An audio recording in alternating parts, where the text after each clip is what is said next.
Yo, this is another episode of Ask Brandon. They want me dead or alive. Someone told my mama won't see 25. Mean I can tell her, but I just do not want to be there to witness the tears in the eyes. Kuzi been back on the road. Kuzi still stuck in the cold. I've been second guessing like there's someone better than me in my city. Wait. No. They want me dead or alive. They want me dead or alive. I've been trying to survive. Music Fan Online asks, if the same total weight is used for dumbbells and a barbell, is the barbell still better for building more mass? I don't really understand why barbells are better to build mass unless we're saying that just because we are assuming that gyms have heavier barbells than dumbbells. What if the weights are equal? The weights won't be equal because you won't be able to lift as much with the dumbbells as you can with the barbells. You won't be able to make that weight equal. If they're all things being equal, they would be equal. They just won't be, because you're going to be able to lift more with a barbell than you can with dumbbells. And there's a variety of reasons why. One, it's a barbell bench press is what's called a closed chain movement, meaning you can't like move your arms all around in different directions like with cables or dumbbells. They're open chain, right, movements, right? And you can just lift more with closed chain movements, meaning like it's rigid. That's one of the reasons why you're on when you're on a machine like chest press, you can lift way more than you can bench press, because the machine is making it so you don't have to balance, right? You don't have to use those extra muscles to balance, like, you know, and so you can just concentrate on lifting it up. Same with a barbell, like you don't have to worry about it going every which way, because it's more stable, which allows you to lift a lot more, a significant amount more. And if you can lift significantly more, then you can build more muscle. Now there's still pros to dumbbells.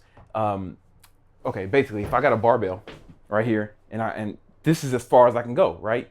Then I can go up, right? Well, with dumbbells, I can go down further than that, which makes the range of motion, greater. You know, I increase range of motion because I can go further than my chest will allow me. Bam, you know. And there's something to be said about having to balance it. So like there's pros and cons to both. But if size is the main thing you're optimizing for, then any closed chain movement is going to be the best, and that's barbells. That's because you can lift more, so the weights will not be the same. If they were the same, you'd be right. So your theory is right.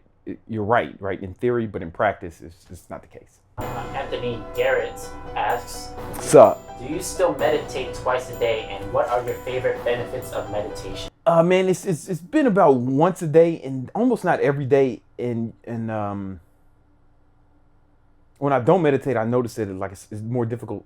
Like when I've been a few days missing it, I notice it's more difficult for me to control my emotions, and that's important for me, someone who's like dealt with like depression before, and meditation just helps you focus. All right, because all your problems, if you got all of you watching this, you probably got food, shelter, and clothes, right? All your biological needs are met. Listen to this. This is very important. Everything after that, all your other problems are just 100% psychological, right? And that's a synonym for it's fucking make-believe, right? They're not even real. I mean, they exist, but they're just all psychological. They're all in your head. They're all just emotions, right? And you can manipulate your emotions. You can manipulate your emotions by what you focus on, okay? There's a reason, and if you don't do it, then the world will do it for you. They're more than happy to manipulate your emotions, because if they can guide your emotions, they can guide your actions. You understand what I'm saying? That, and one of the most, like for instance, one of the most powerful emotions it's not the most powerful emotion, is fear, right? And there's a reason that on politics, I'm not part of any political party, right? But the right says, the fucking Mexicans, man, we gotta take our country back. Mexicans climbing over these borders. I tell you what, I'd be a neuroscientist. I'd be a CEO if it wasn't for all them goddamn immigrants taking all these CEO jobs. The truth is, I ain't never seen an immigrant with a job I wanted, man. They doing shit that you literally can't pay me to do, right? And on the left, they say, Trump is Hitler. He's gonna destroy this country. Stop it. Stop it. He does not have the power to destroy the country, and he's certainly not putting people in gas chambers, right? But they're using the fear, right? It's on both sides. Like, both parties are equal to that shit to guide people, and it works, man. It galvanizes people. And unless you have control of your own emotions, then the outside world will do it for you. The next question comes from Ahmed. What up, Ak? 2006. You heard? Yo, BBC, what is your morning routine? Oh man, my morning routine is, it starts off like this. When the fucking alarm goes off, and then like, oh shit, I don't want to get up. Oh, I don't want to get up. Then I have to say to myself, yeah, I don't want to get up. But I'm also not a fucking bitch. All right. And then I start going over like, shit I want to accomplish, start getting feeling, man. I like to play some gangster rap music in the shower. I go immediately to the kitchen and take some sort of Brolab product with depending on how tired I am, whether it's T-Rex or Rebellion, because I need to wake up. I love caffeine. I love it with my whole heart. Or fucking Fighter Fuel coffee, you know what I'm saying? Whatever, the first coffee made specifically for athletes. And then I get in the shower, I play some fucking gangster rap music, man. Something about people killing each other for money that makes that resonates with me. And then I get my day started and thinking about my goals. I used to stay home a little bit and just read and meditate for like an hour, but now I like to get to the office a little bit, and I've been listening to audiobooks and podcasts on the way to or walking. So I shower. And then I get off the train, like, I don't know, what is it, like 50 blocks? It's like 50 blocks away from the office, and I'll walk 50 blocks. It's like, takes me like an hour or so, give or take 15 minutes, depending on, if I took Rebellion or not. And I walk, and like, that's what it's been now, because I'm cutting, so I get that cardio, but I'm exercising my body and my mind. Next question comes from Splash Man. Splash, yo man, look here. There's a lot of people in my life, and I appreciate them all, but Splash Man holds a special place in my heart. Splash Man, the fuck is up? Tips to a young entrepreneur doing e-commerce. This, we're hearing all this shit, man, I want to get e-commerce or drop shipping or some shit like that. Like, it's all about.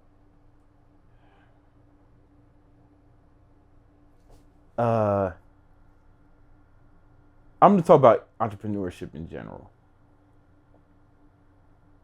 Most of you guys,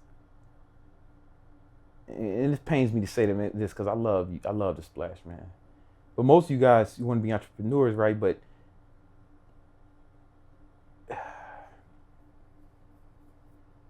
you want to start something, but you ain't got nothing to give, right? Like, you ain't got nothing to give. Like, you haven't put in the work to be good at shit. Like, everybody just wants to be an entrepreneur, but I don't think that if I started a business outside of fitness, I don't think that business succeeds. Even right now, because I have domain expertise in that. Like, I was a personal trainer for years, man, like a decade before I started a fitness business. So I went into this business with a certain level of expertise around the product and service I'm delivering. And a love, and a legit love.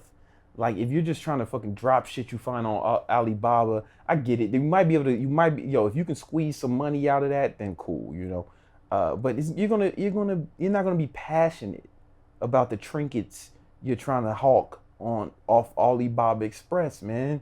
That you linked up to your Shopify. I know the whole game. Like, I know the game. Like, I know how to do it, and there's not too much internet shit you can throw at me that I can break the whole shit down. I can teach a class on it if I wanted to, but I just fear that you guys don't have a legit. First of all, you don't have a love for it, right? Like, I love fitness, right? I love helping people accomplish their goals. So that's going to get you through, that love will get you through the hard times, right? Because success doesn't look like this. Success looks like this, maybe this for a long, this. It, you know, like it's ups and downs, it's ebbs and flows, even with the best businesses, man. Even with fucking like Apple almost went fucking bankrupt, you know, like Apple, man. Apple.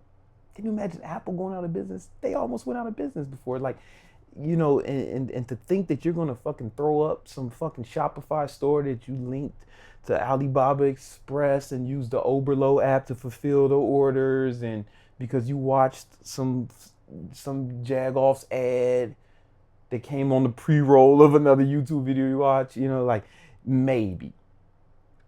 But when things get rough, you ain't gonna have the love for it, and that's not gonna push you past it. Not only that, if you're really young, man, you probably don't have the knowledge of like the niche, like whatever niche you picked, right, for your store. You probably don't have the fucking knowledge, the deep knowledge of that niche, which and that's what happens is you're not gonna know your customers, so you're not gonna know how to sell to them, right? Like every really successful entrepreneur I know, man, really loves the niche they pick. Like I love fitness.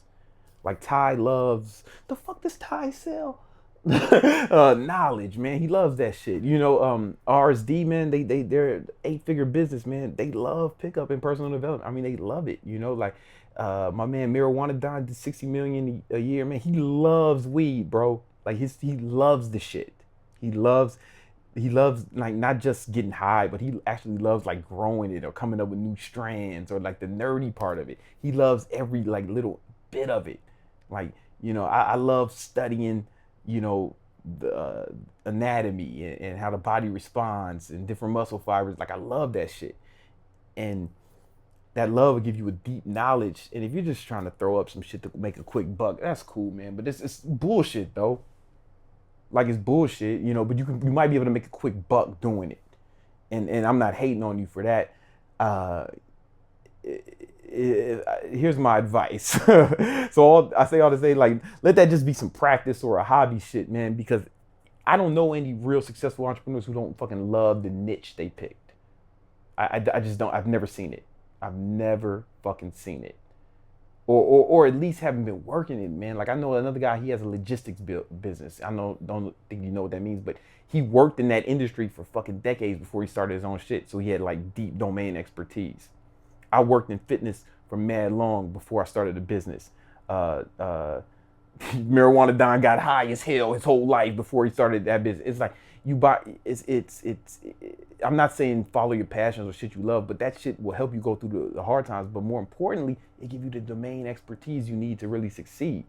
And if you're just throwing up some shit, or because someone said you can make a quick buck at it, it's gonna be difficult, bro. It's gonna be difficult. I'm not saying you can't do it, but it's gonna be difficult. That's why we put together Fit Coach You, right? Because we teaching fitness professionals how to start their own online business. So presumably all these people are really into fitness and they want to make a business out of it. And they're more like, and I want to focus on them once because I know fitness business, right? I got, again, domain expertise. But these fitness professionals, they have a love for it and they have domain expertise. They know their market. They know they've worked in the industry for so long that I believe they're more likely to succeed. And I want to focus on people who are likely to succeed at what they do. I'm sorry. Next question. Paul Goldberg asks, Yo Brandon, what's the best exercises to prepare for overhead press with girls? I want to bring my vlog content to the next level. I mean, overhead press. Like overhead press.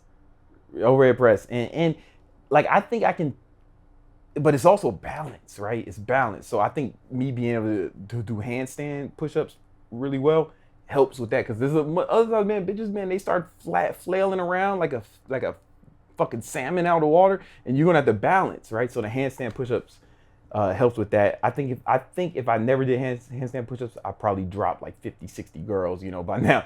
But I've never dropped anyone because like yeah. Last question is from Al Red. What up, Al?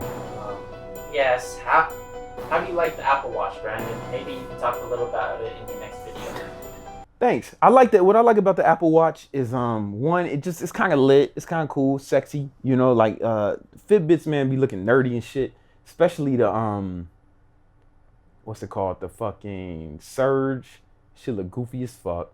Or like the big ass one. Shit look just like a whack Apple Watch.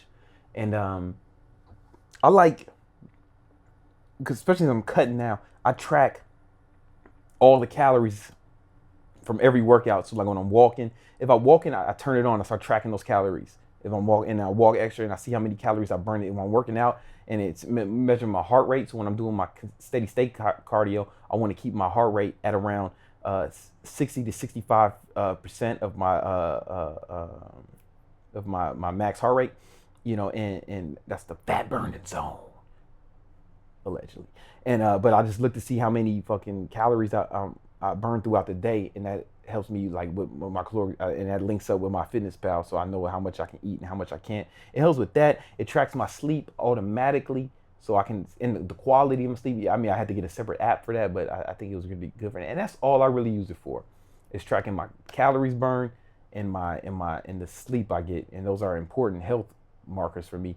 I don't put no other fucking notifications on this shit or none of that silly shit. You know, I'm not fucking reading email on my watch. Yeah, all the notifications I turned off. It's just for those two things, and I like it a lot for that. Now, like, listen, but I'm also fucking rich, right? So if I can blow fucking $400 on a calorie tracker or a sleep tracker, right? You know, it might not be the best value for everyone else, you know, for anyone who's budget conscious, you know. All right, that's it, man. Oh, 7 nigga, no manners. Whoa, on my Tony Montana. Tell them that I got the juice.